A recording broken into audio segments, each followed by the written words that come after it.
கர்த்தருடைய பரிசுத்த நாமத்திற்கு மகிமை உண்டாவதாக. இந்த நாளில் கூட நாம் தியானத்துக்காக எடுத்துக்கொள்ளப்பட்ட வேத பகுதி லூக்கா எழுதின சுவிசேஷம் 14வது அதிகாரம்.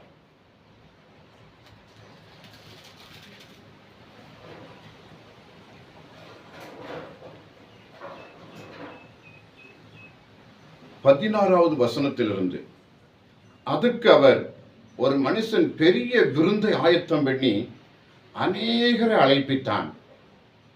விருந்து வேளையில் தன் ஊழியக்காரை நோக்கி, நீ அழைக்கப்பட்டிடத்தில் போய் எல்லாம் ஆயத்தமாயிருக்கிறது, வாருங்கள் என்று சொல் என்று அவனை அனுப்பினான். அவர் எல்லாரும் போக்கு சொல்லத் தொடங்கினார்கள். ஒருவன், ஒரு வயலை கொண்டேன், நான் அகத்தியமாய் போய் அதை பார்க்க வேண்டும், என்னை மன்னிக்கும்படி வேண்டிக் கொள்கிறேன் என்றான். வேறொருவன், 5 மாடு கொண்டேன், அதை சோதித்து பார்க்க போகிறேன், என்னை மன்னிக்கும்படி வேண்டிக் கொள்கிறேன் என்றான். வேறொருவன், பெண்ணை விவாகம் பண்ணினேன், அதனால் நான் வரக்கூடாது என்றான். அந்த ஊழியக்காரன் வந்து இவைகளை தன் எஜமானுக்கு அறிவித்தான். அப்பொழுது வீட்டு எஜமான் கோபமடைந்து தன் ஊழியக்காரை நோக்கி, நீ பட்டணத்துக்கு தெருக்களிலும் வீதிகளிலும் சீக்கிரமாய் போய் ஏழைகளையும் ஊனரையும் சப்பானிகளையும்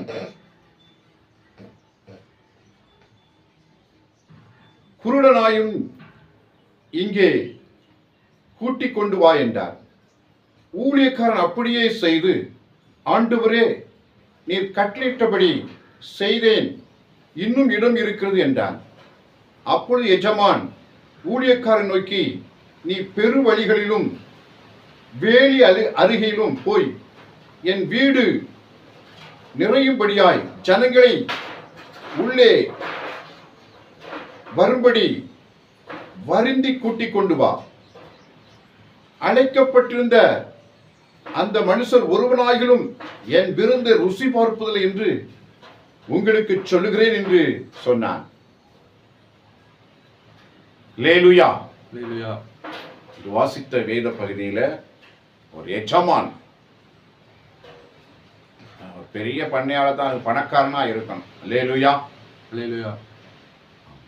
எஜமான் தன் வேலைக்காரனை பார்த்து ஒரு பெரிய விருந்து எஜமான் பண்ணுகிறான். அதுக்கு நிறைய பேருக்கு அழைப்பு கொடுத்தாகிவிட்டது. அழைப்பு கொடுத்துட்டாரு. ஆனா அந்த விருந்து நாளைக்கு போய் இவன் போய் இந்த வேலைக்காரன் போய் அழைத்த பொழுது அவர்கள் சாக்கு போக்கு சொல்ல ஆரம்பித்தார்கள். ஒருவன் சொன்னா, நான் ஒரு இடம் வாங்கி இருக்கிறேன், அதை நான் போய் பார்க்க போகிறேன், அதனால என்னால் வர முடியாது, என்னை மன்னித்துக் கொள்ளுங்கள் என்று சொல்லிவிட்டான். அல்லேலூயா. அதுபோல இன்னொருத்தர் அழைக்கும் பொழுது, நான் 5 மாடு கொண்டேன், 5 ஏற்புட்டக்கூடிய மாடுகள் உள்ள ஒரு பெரிய ஒரு மிஷின் மாதிரி தான். அல்லேலூயா. அதை நான் வாங்கியிருக்கிறேன், அதை போய் பார்க்க போறேன், அதனால என்ன வர முடியாது, என்னை மன்னித்துக் கொள்ளுங்கள். இன்னொருத்தர் கூப்பிடும் போது அவன் சொல்றான், ஐயா, நான் இப்பதான் திருமணம் முடிச்சிருக்கிறேன், என்னால் இப்ப வர முடியாது என்று சொல்லுகிறான். அல்லேலூயா. அப்போ நம்ம ஒளித்திரு பார்க்கிறோம், அநேகரை அழைக்கிறோம், ஆனா ஏதோ ஒரு சாக்கு போக்கு சொல்லி ஜனங்கள் சபை ஆராதனைக்கு வர முடியாமல் இருக்கிறார்கள். ஆனா ஆண்டவர் இங்க சொல்லுகிறார், இந்த சம்பவத்திலே ஆண்டவர் சொன்ன ஊமை கதையில 3 பேர்கள் அழைக்கப்பட்டவர்கள், அவரெல்லாம் கண்டிப்பா வரணும். ஏன்னா ராஜா அவங்கள மதிச்சு வச்சிருக்கிறார். ராஜானா இன்னொருத்துல மத்தேயு 22 அதிகாரத்துல வாசிக்கும் போது இங்கே வீட்டு எஜமான் என்று சொல்லப்பட்டிருக்கு, அங்கே ஒரு சம்பவத்துல ராஜா என்று சொல்லப்பட்டிருக்கிறது. அல்லேலூயா. அப்ப நல்ல ஒரு அதிகாரம் படைத்தவன் இந்த மனிதன். இவனுக்கு வேலைக்காரர்கள் இருந்தார்கள். விருந்துக்கு அழைக்கப்பட்டவர்கள் முடியாது என்று சொல்லி மன்னிப்பு கோரினார்கள். அப்ப இந்த செய்தியை வேலைக்காரர்கள் எஜமானுக்கு அறிவிக்கிற பொழுது எஜமான் என்ன பண்ணாரு, நீங்க போங்க, பட்டணத்துக்கு போங்க, வீதிக்கு போங்க, வேலையை போங்க. எல்லா இடத்துலையும் உள்ள எல்லா ஏழைகள், முடியாதவங்க, குருடங்க, கால் ஊனமானவங்க, சப்பானிகள், எழுந்து நடக்க எல்லாம் தூக்கிட்டு வாங்க, எல்லாரையும் கூட்டிட்டு வாங்க என் விருந்துசாலை. அப்போ அவங்களாம் கூட்டிட்டு வந்தாச்சு. அப்போ விருந்துசாலை நிறையல. இன்னும் ஊருக்குள்ள போய், கிராமங்கள்ல போய், அங்கே வேலையருகே வீதிகளில் இருக்கிறவங்களாம் கூட்டிட்டு வாங்கன்னு சொல்லி எல்லாத்தையும் அழைக்கிறார். அப்ப எஜமான் சொல்லுகிறார்,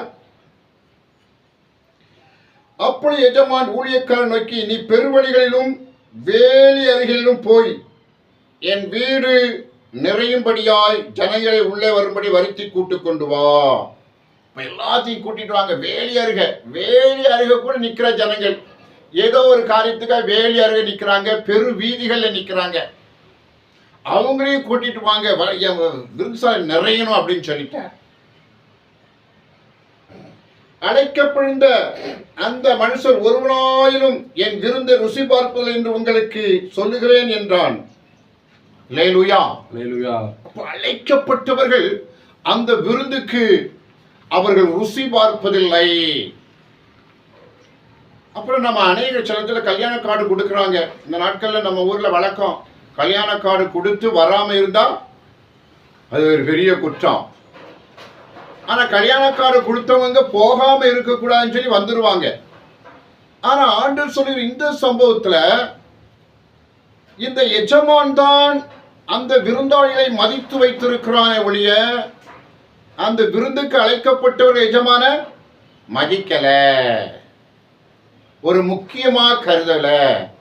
அதை விட முக்கியமான காரியம் இருக்கு என்று சொல்லி அவர்கள் சாக்கு போக்கு சொல்லுகிறதை, மன்னிப்பு கேட்கிறதை நாம் பார்க்கிறோம். அப்புறம் நம்முடைய ஜீவியத்துல ஆண்டவர் பரலோக ராஜ்யத்துக்காக நம்மை அழைத்திருக்கிறார். இங்கே ஒரு சம்பவம், இந்த சம்பவம் ஆரம்பிக்கும் முன்னதாக ஆண்டவர்கிட்ட ஒரு மனிதன் ஒரு கேள்வி கேட்கிறான். அவரோடு கூட பந்தி இருந்தவன் ஒருவன் இவைகளை கேட்ட பொழுது அவரை நோக்கி, தேவனுடைய ராஜ்யத்தில் போஜனம் பண்ணுகிறவன் பாக்கியவான். தேவனுடைய ராஜ்யத்துல போஜனம் பண்ணுகிறவன் பாக்கியவான் அப்படின்னு சொல்லி இந்த ஒரு மனிதன் இந்த காரியத்தை கேட்கிறான். அதன் அடிப்படையில் தான் ஆண்டவர் இயேசு கிறிஸ்து ஓமையை சொல்லுகிறார். அப்போ பரலோக ராஜ்யத்துல ஒரு விருந்து நடக்க போகிறது. அந்த விருந்துக்கு தான் எல்லா மனிதர்களையும் கர்த்தர் அழைக்கிறார். தம்முடைய ஊழியக்காரர்கள், அப்போஸ்தலர்கள், தீர்க்கதரிசிகள், போதகர்கள், மேய்ப்பர்கள், சுவிசேஷகர்கள் இவரெல்லாம் அனுப்பி, ஊழியவான்களெல்லாம் அனுப்பி, தேசத்துல பல திசையில அனுப்பி பரலோக ராஜ்யத்துல பங்கு கொள்ளும்படியாக அழைத்த பொழுது, ஆனா நிறைய பேர் தேசத்துல பாக்குறோம், எனக்கு அந்த வேலை இருக்கு, இந்த வேலை இருக்கு, அங்க இருக்கு, இங்க இருக்குன்னு சொல்லி பலவிதமான சாக்கு போக்குல சொல்லி அப்படி நாலா திசைக்கும் பிரிஞ்சு போயிருந்தாங்க. அவங்க ஆண்டவர் வார்த்தையை கேட்கல. ஆனா வந்திருக்கிறது கொஞ்சம் பேர் தான். ஆனா வெளியில வராமல் இருப்பது அதிகம் பேர் இருக்கிறார்கள். அல்லேலூயா. ஒரு நாள் ஐரோப்பாவிலே கொஞ்சம் பேர் தான் இருந்தார்கள் கிறிஸ்தவர்கள். பிறகு பார்த்தா முழு ஐரோப்பாவுமே கிறிஸ்டின் ஆயிட்டு. அமெரிக்கா, தென் அமெரிக்கா எல்லாம் பார்த்தா கொஞ்சம் பேர் இருந்தாங்க, பிறகு முழுவதும் கிறிஸ்டின் ஆயிட்டு. இப்படி தேசங்கள், ரஷ்யா போன்ற நாடுகளை கொஞ்சம் தான் இருந்தாங்க, ஆனா இப்ப எல்லாம் கிறிஸ்டின் ஆயிட்டு. அல்லேலூயா. ஆகவே இந்த கிழக்கத்திய தேசத்திலே, மத்திய கிழக்கிலே, மத்திய ஆசியாவிலே நாம் பார்க்கிற பொழுது அநேகர் வராமல் இருக்கிறார்கள், கர்த்தருடைய சத்தத்துக்கு செவி கொடாமல் இருக்கிறார்கள். அவரெல்லாம் வரணும் என்பதுதான் ஆண்டவருடைய விருப்பம். எல்லா ஜனங்கள் வரணும். சாக்கு போக்கு சொல்லக்கூடாது. அப்படி சாக்கு போக்கு சொல்லி இருந்தா அவங்களுக்கு பதிலாக, அழைக்கப்பட்டதுக்கு பதிலாக, அழைப்பே இல்லா ஊர் சுற்றி கொண்டிருக்கிற, ஊதாரியா இருக்கிற, ஏழையா இருக்கிற, தரித்திரத்தில் இருக்கிற, குருடனா இருக்கிற, சப்பானியா இருக்கிற இப்படிப்பட்ட ஜனங்களை கர்த்தர் அழைத்து விருந்துசாலையை நிரப்பி விடுவார். அல்லேலூயா. யூதர்களை பார்த்து ஆண்டவர் பிரசங்கம் போது, கிழக்கிலும் மேற்கிலும் வடக்கிலும் தெற்கிலும் அநேகர் ஆபிரகாம், ஈசாக்கு, யாக்கோபோடு வந்து பந்தி இருப்பாங்க. நீங்களோ ராஜ்யத்துக்கு புறம்பே தள்ளப்பட்டு போவீர்கள், நீ எச்சரிக்கையாயிருந்து மனம் திரும்புங்கள் என்று ஆண்டவர் சொன்னார். அல்லேலூயா. அதுல இந்த சம்பவத்திலும் எதற்கு நீங்கள் முக்கியத்துவம் கொடுக்க வேண்டும்? கர்த்தருடைய காரியத்துக்கு நீங்கள் முக்கியத்துவம் கொடுக்க வேண்டும். கர்த்தருடைய காரியம் அல்லாததுக்கு நீங்கள் முக்கியத்துவம் கொடுக்க வேண்டிய அவசியம் அல்ல. கர்த்தருடைய காரியம், பரலோக ராஜ்யம், மகா பெரிய விருந்து, அதற்கு நீங்கள் முக்கியம் கொடுக்க வேண்டும் என்று கர்த்தர் சொல்லுகிறார். அல்லேலூயா. ஆண்டவர் இந்த வசனத்தை சொல்ல பிறகு ஒரு காரியத்தை சொல்லுகிறார். யாதொருவன் என்னிடத்தில் வந்து தன் தகப்பனையும் தாயையும் மனைவியையும் பிள்ளைகளையும் சகோதரையும் சகோதரிகளையும் தன் ஜீவனை வெறுக்காவிட்டால் எனக்கு சீசனாயிருக்க மாட்டான். அப்போ ஆண்டவருக்கு சீசனா இருக்குன்னா ஆண்டவர் தகப்பனை விட முக்கியத்துவப்படுத்த வேண்டும், தாயை விட ஆண்டவரை முக்கியத்துவப்படுத்த வேண்டும், மனைவியை விட கர்த்தரை முக்கியப்படுத்த வேண்டும், பிள்ளைகளை விட முக்கியப்படுத்த வேண்டும், சகோதரர்களை விட முக்கியப்படுத்த வேண்டும், சகோதரிகளை விட ஆண்டவரை முக்கியப்படுத்தணும். அல்லேலூயா. அந்த அளவுக்கு முக்கியப்படுத்தினாதான் நாம பரலோக பிரஜையா மாற முடியும். அப்போ இந்த உலகத்துல ஏகப்பட்ட சாக்கு போக்கள் சொல்லுகிறவர் பரலோக ராஜ்யத்துக்கு வர முடியாது, அவர் அபாத்திரராய் மாறி விடுவார்கள், அவர்களுக்கு தண்டனையும் உண்டு, அழுகையும் பட்கடிப்புள்ள நரகத்துல தள்ளப்படுவார்கள். அழைக்கப்பட்டு விருந்துசாலைக்கு வருகிறவர்கள், பரலோக ராஜ்யத்தில் பங்கு கொள்கிறவர்கள் பரலோகத்துல ஆண்டவரோடு பந்தி இருப்பார்கள். அல்லேலூயா. நம்முடைய வாழ்க்கை எது முக்கியம்? முதல்ல ஆண்டவருக்கு முக்கியத்துவம் கொடுக்கணும், அதுக்கப்புறம் உலக காரியத்துக்கு முக்கியத்துவம் கொடுக்கணும். முக்கியம்னா நம்முடைய பிழைப்பு கிடைத்த வேலை காரியங்கள், இப்படிப்பட்ட உறவு சம்பந்தமான காரியங்கள். மற்றது அடுத்தது ஆண்டவருடைய காரியத்துக்கு முக்கியத்துவம் கொடுக்க வேண்டும். கர்த்தர் தாமே இந்த வசனத்தை ஆசீர்வதித்து பலன் தருவாராக. ஆமென், ஆமென்.